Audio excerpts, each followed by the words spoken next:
the heart and soul behind every business. Stories. Welcome to Business Story of the Week, hosted by me, Joshua Laurie. From setbacks to comebacks, from tragedies to triumphs, we inspire entrepreneurs through conversations that matter. Witness the magic that turns dreams into reality. Whether it's your career, business, or life, your success is always one story away. This is Business Story of the Week. And welcome back, folks. Welcome back to Business Story of the Week. I am your host, Joshua.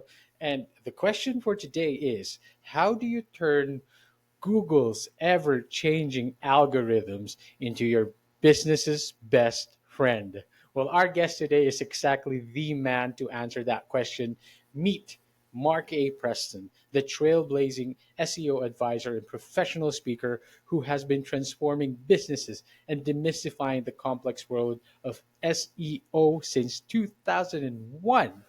With a career dedicated to enhancing revenue growth and brand building through strategic SEO, Mark has a unique ability, a unique talent for making intricate concepts not only understandable, but also relatable. His approach and insightful delivery has made him a sought after speaker and educator in the digital marketing realm. And today he joins us today as our guest to share his insight, to share his experience. Mark, thank you for coming on to the show. How are you doing? Very well, thanks, and thank you for inviting me. It's a pleasure.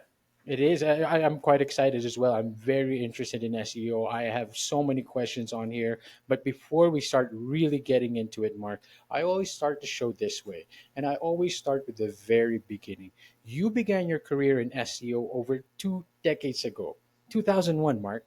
Can you share to us what initially drew you to the world of SEO? And have you always known as a child that you were going to get into SEO? What experiences shaped your approach today? Well, no, it like many SEOs, it happened by accident. Mhm. I'm actually a qualified mechanic and agricultural engineer by trade, Oh, wow. but due to family health issues, I needed to find something that I could do myself Right. and I could do from anywhere Ah. for hospital appointments and everything. So Mm. I sort of got into the website side because my Yes. brother-in-law worked for a hosting company, so Okay, he gave okay. me some free hosting in back in 2001, Hmm. and I built a website up. I built another one up and another Yep. one, and I just thought, well, how am I going to get people to look at it? So Exactly. back then there wasn't the blogs and everything that you could go to. You sort of Hmm. figured it out for yourself. Hmm. And basically, I was testing things and Hmm. found that I was getting people to the website. So I figured out how it happened, Yes. and I continued building website after website up. And then the trigger moment was somebody contacted me through the website and said, "Can you come and build us wardrobe this weekend?" I said, because one of the websites was a flat pack builder website I built. Right. Right. And then something inside triggered, said, well, I could actually sell those lead quality leads to businesses that actually did that thing. There you go. And that was the start of my career. So, right from the early days, I built up 120 websites in all different industries that were Interesting. generating quality leads. And Wow. I found businesses within each industry to sell those leads to. Uh-huh. And that's how I started back then in the career. Uh-huh. Wow. And that's way back 2001. This is like around the towards the end of the dot com bubble pretty much, but it was pretty much the start of when, everything started going, hyped up and everyone was doing it on the internet. Everyone's got website now, but you figured out that the world of SEO is quite something. Back then it wasn't quite. What did you say that it was a little more unknown or a little more new field back then? How did you get people to start understanding a unique or something unique back then? There are challenges that you faced early on when you started getting people into SEO, when you started teaching them about SEO. How have you shaped that? How did you overcome those challenges when teaching that? Well, I were actually doing this whole lead generation thing for about 3 years Right. until I heard SEO. Oh, I didn't know what I was doing was SEO. My okay. objective was, Uh-huh. how can I get people to the website and convert them into quality leads? That was my objective. Interesting. And it just so happened that what I was doing, Google loved. And then I was 3 years in, and suddenly, the forums started popping up, and I read something, and someone mentioned something about this search engine optimization, and it was like that. I sort of Right. stumbled upon it, and I Uh-huh. sort of looked in. But 100% being truthful, the reason I stumbled upon SEO was because I could do something without paying somebody for it. I didn't Very have to cool. pay somebody for traffic. I didn't have to Mhm. go somewhere and pay to get visitors. I could do something to drive Precisely. visitors to my website myself, and that's how it started in back then. Of course, back then it was so much more. Of course, this concept, right? Like, wow, I don't have to spend much. I just have to get better at my keywords. I just have to get better at, putting these things together and, getting people to read this, get searching these proper words, and then they drive me to my site. Your work or what you do focuses on not just teaching SEO, but inspiring a new way of thinking it. Like you have a unique perspective when it comes to SEO. How do you approach like coaching or mentorship when you're ensuring businesses and individuals can successfully implement your strategies? And what do you think separates your unique perspective from regular SEO coaches? Right. Well, obviously the industry's changed a lot, Yes. right? Hmm. But the actual concept behind SEO hasn't really changed. And the Interesting. problem is, people who are in the SEO industry or business owners who think about SEO think too much about SEO. Too much. They need to think about the audience, the people. They're not users, the people. They need to understand what those people want and like. Okay, They of need to course. understand that business behind it. They need to Right. understand well the goals of that business. And when I'm coaching, I get people to get a piece of paper and Right. draw out what it all looks like, Right. right? And the flow through everything and what needs to happen. And it's like a jigsaw puzzle that you have to put together.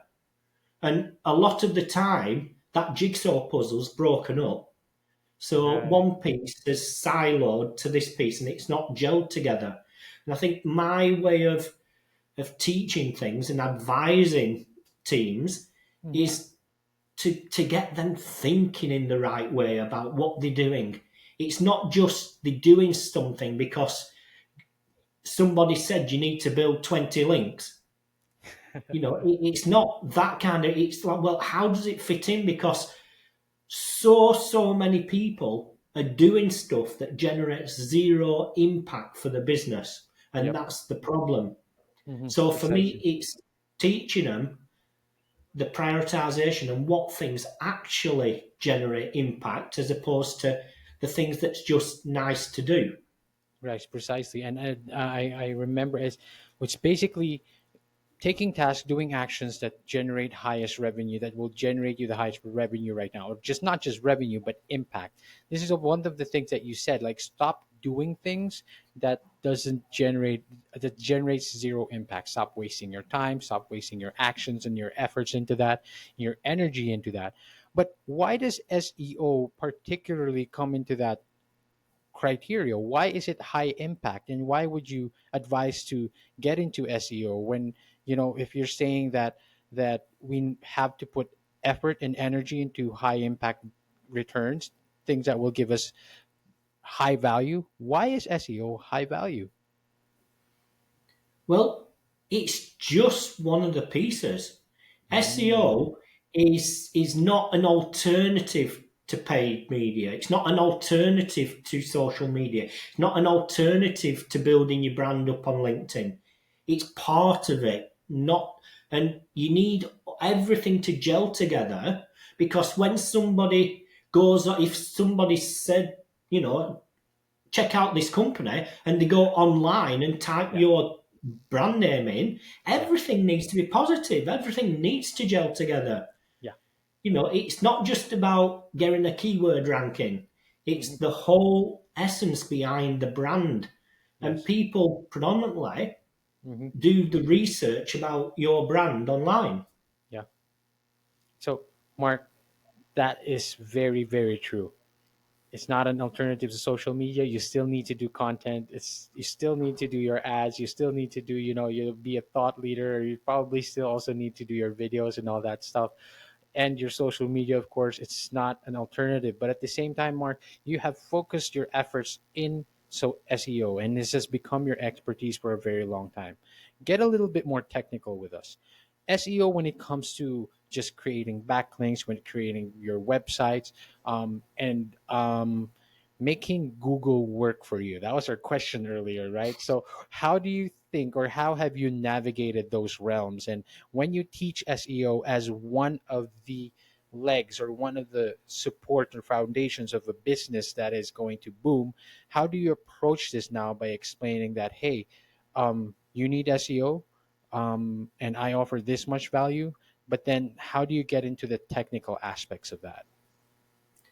Well, before you can get into the technical, need to understand where they are now and where they'd like to get to, Wow, right? interesting, So interesting. that's the distance, Mm-hmm. right? Mm-hmm. Now, different businesses have a different objective, Right. right? So it's understanding that. So once you understand that, it's just, if you think about it, it's just the distance. Yeah. Then it's looking at, okay, what are people saying online about you? Are people saying things? Are they linking to your website? Yes.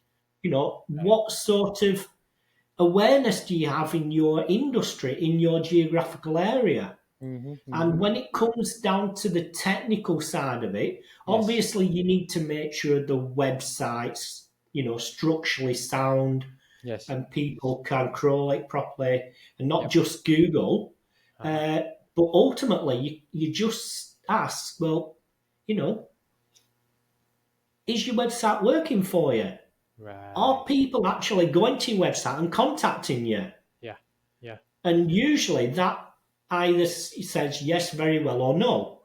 What are the quality of the leads coming in? Because when it comes to the whole content, if you are targeting certain people, Uh-huh. that will never turn into your customer, but you're just providing information to them. Mm-hmm. That's not the type of content you want initially. Right.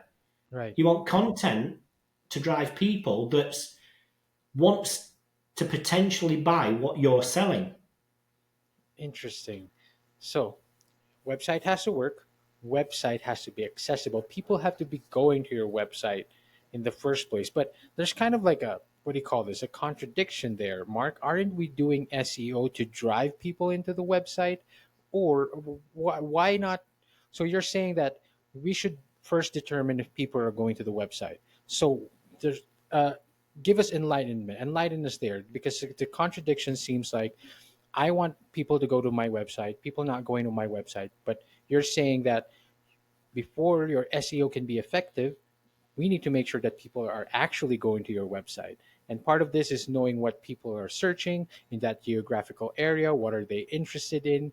How do you now navigate that part of the uh, SEO world or aspect? Right. So it's sort of the same process. It's Yeah. just I'm starting at the end and working backwards. Right? Interesting. Okay. So the first objective is to actually get what you already have Hmm. working better for you. Right. Right? Right. Right.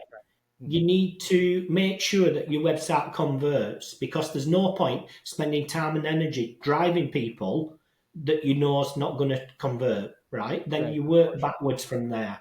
Hmm. Well, what's the audience? What are their interests? Hmm. There's tools online you can go to, also ask to find Q&As, research tools, Ahrefs, SEMrush, that will tell you what people are SEMrush. searching. Just Mhm, use Google yourself.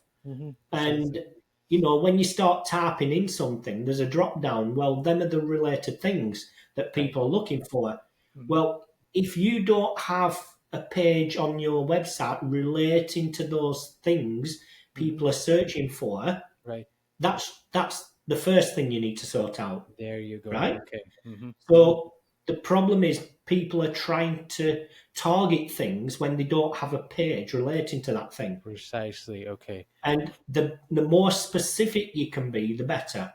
So Okay. then you start to map out your website There you go. with the things that people actually want to hear. Now, to get people to that website, it needs to rank for related things, There you go. right? There you go. And that's when the structure of the page comes in. So instead of structuring it for SEO, structure it for conversions. There you You go. know, Wow. Okay. you need your H1 tag at the bottom, at the top, sorry, and you need to structure your paragraphs in a way that hmm when somebody lands on that page, hmm it gives them the reasons why. It solves their problem Right. and tells them why they should contact you and gives them the trust. Right. you Precisely. know and once the customers start loving that page Hmm and converting, Right. Google will know that, right, and start Precisely. ranking that page higher, hmm right. Then when it comes to things like backlinks, hmm you have to think differently.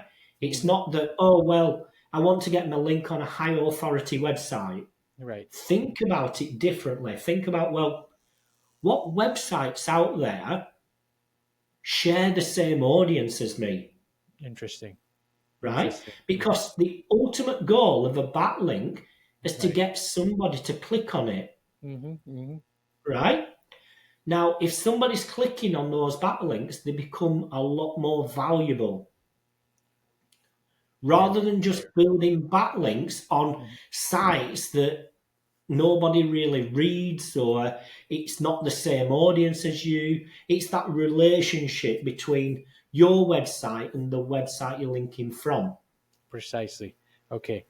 That's very interesting. So it kind of goes back to when you coach your when you coach individuals, when you coach business owners to break it down, write it down, piece it together, and then knowing which parts of your websites are actually needing some SEO. Where do you want them to go? Do you even have these pages on your website before you even start trying to traffic people or drive traffic into those pages?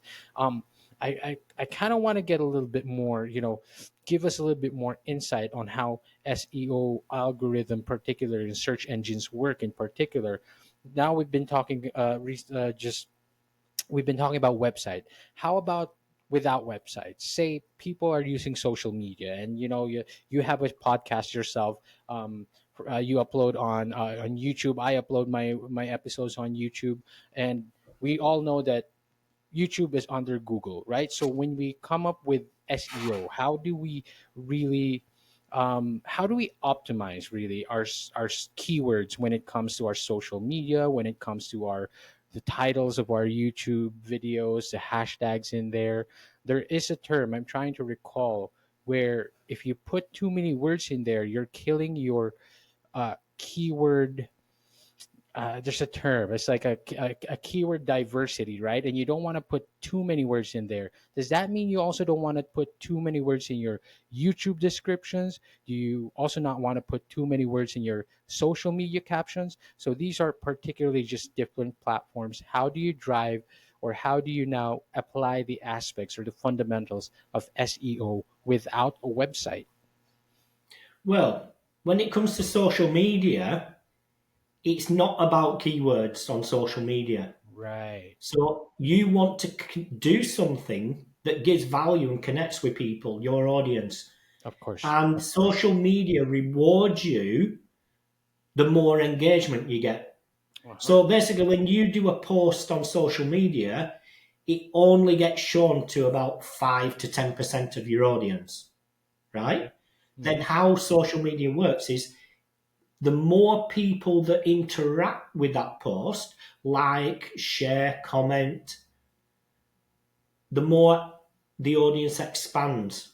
Right, of And course. that's how social media works. Okay. So it's not about keywords, it's more about, giving something different to your audience. Interesting. Now, when it comes to YouTube, Yes, please. it's slightly different Mm-hmm. because there are elements of keywords you have to use. Mm-hmm. You have to go in, and the description is basically a description of what the video is about, Okay. right? Mm-hmm. Mm-hmm. Now, don't if you have to force keywords into your description, then it's not really about those keywords, that video. Because if the video was about those keywords, it'd naturally flow through the video. Right. And that's the problem, is people try and plug something in, but Right. it's not really related. Right.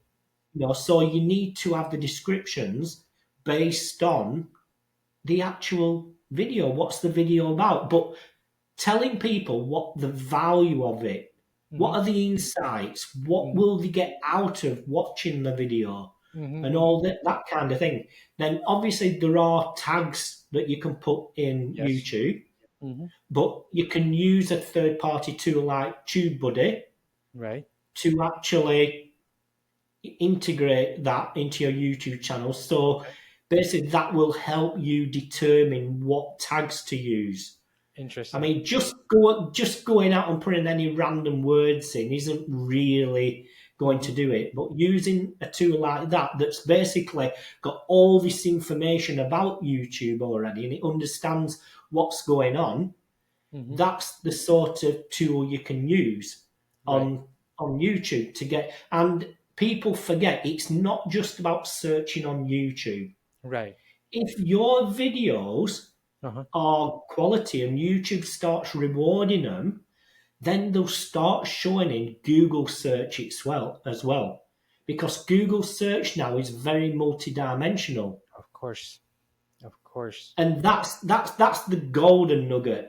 So Mm-hmm. it's about creating videos that you upload to YouTube, Mm-hmm. optimize on YouTube, try Mm-hmm. and get the exposure on YouTube. So Google actually rank those videos in the video snippet when Right. somebody does a search on Google.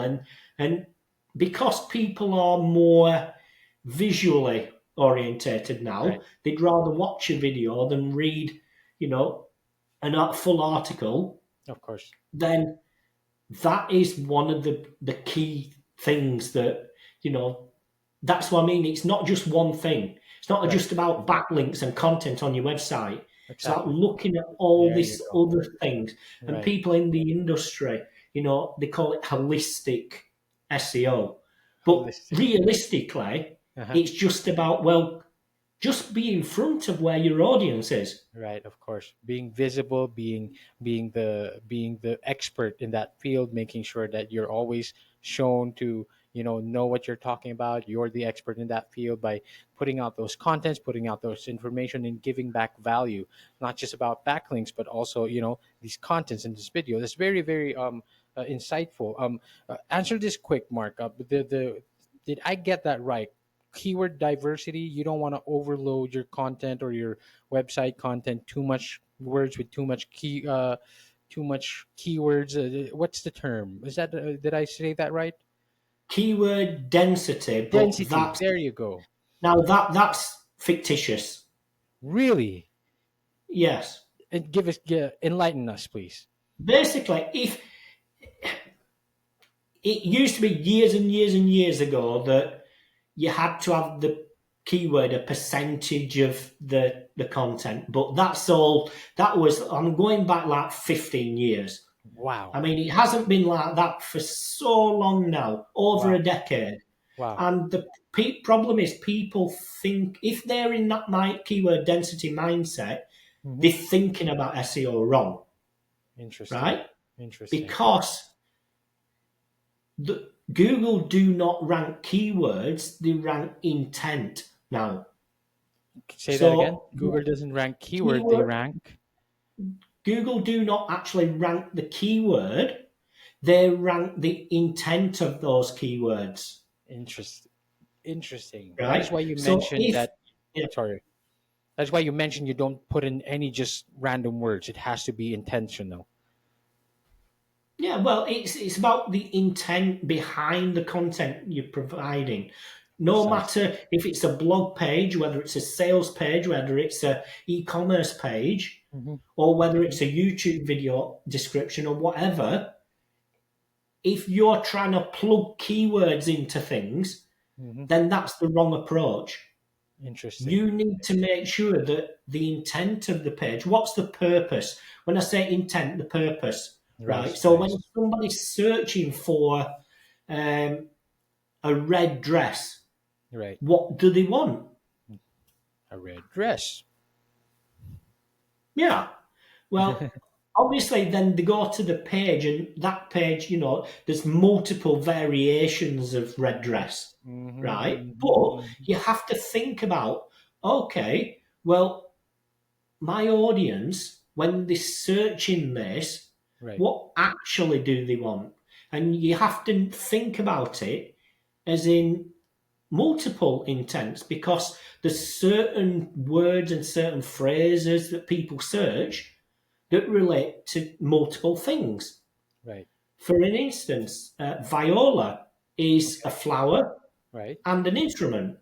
So when Yes. somebody's searching for viola, Uh-huh. which one, you have to think about that. So you have to narrow things down. Precisely. Right. Strings, instrument, viola. Maybe you could put in like uh, orchestra or quartet or something like that. Narrow it down basically. That is very interesting. Of course, like you mentioned that. So SEO landscape is constantly changing. It's constantly evolving.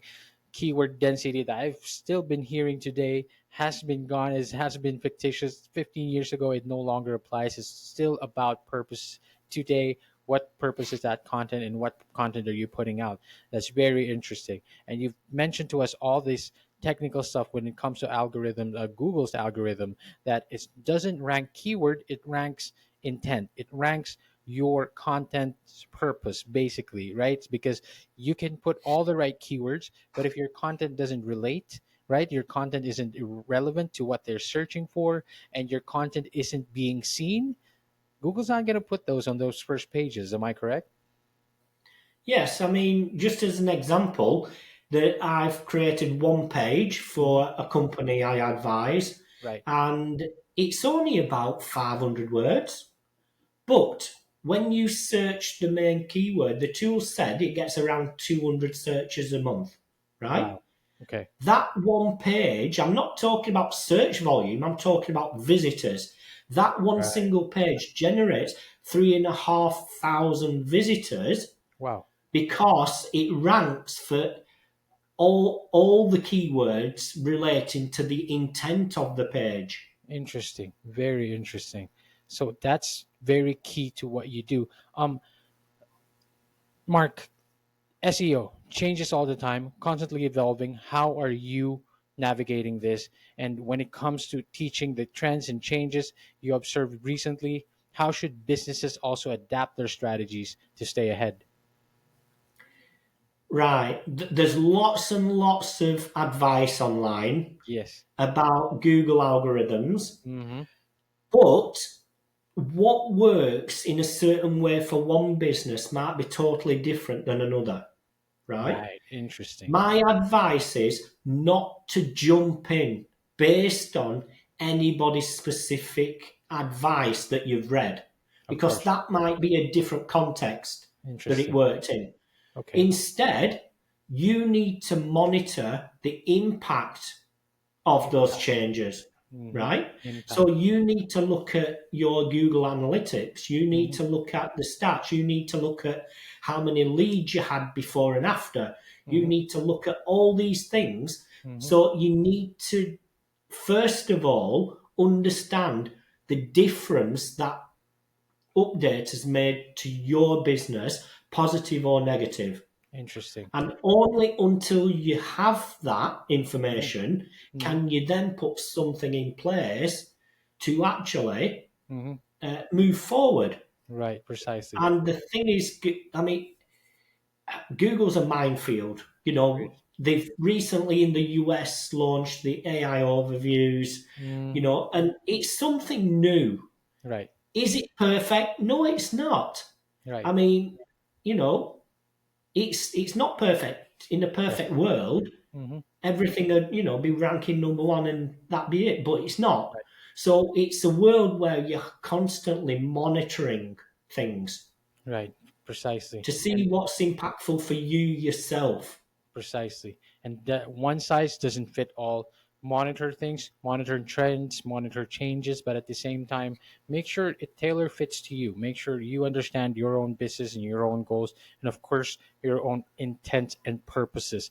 Mark, as we begin to wrap this up, I want to ask you, what is the future looking like for SEO? Where does Mark A. Preston stand in the midst of all that? And what are your future aspirations?